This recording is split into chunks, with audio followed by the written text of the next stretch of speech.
G'day friendos, it's Murray here. I am MUZBOZ of MUZBOZ Games. I'm pretty keen to do this 7-day roguelike. I've never done it before. It's probably not going to be super roguelike. It's almost maybe more of a spelunky-like. But I've been looking up a bunch of the Berlin interpretation of roguelikes and just thinking about what is and isn't a roguelike. I'll definitely be doing random environment generation and some sort of permadeath game loop mode. Probably it won't be turn-based. It's probably going to be a first-person shooter thing where I'm thinking basically it's kind of like going to be go up a tower, start at the bottom, generate sort of chunks or levels on top of one another, and you are sort of pretty action-packed, jetpacking up. There's AIs, make it pretty hard. They're like dudes jumping around, shooting at you. I'm a big fan of Thief and immersive sim games, so I'm trying to work on my AI coding skills. So I'm hoping that they won't just sort of be a dumb shooter, but it'll probably focus on just sort of actiony elements. I'm looking at things like exploding barrels, which I've kind of got one or two existing projects I'm thinking of starting with, so I was going to show them before I even get started, just to sort of see what I've got versus what I'm trying to do. Exploding barrels, maybe do something with turrets. I've got some drones that I've kind of worked on, which I'd like to get smart and working in a dynamic environment. So I haven't started any of the tower generation stuff. So I've been thinking about sort of how you might go about doing, towers with maybe different, like this could be a sort of a vault room, which is maybe 7 high. These are just like little rooms with platforms around the edges, like this, and you could stack them on top of each other. And I don't know if it goes forever or you get to the top, maybe you have to finish a tower to finish a run. I was thinking maybe you finish a whole run in like 5 minutes or something.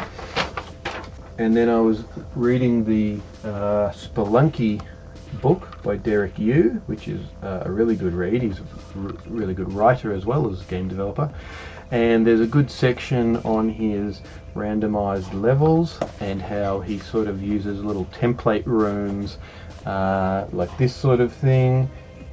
He'll build a sort of a set of blocks, but then some of them are rule blocks, so there might be a chance of this or a chance of that, etc. So I was sort of thinking maybe I'll try.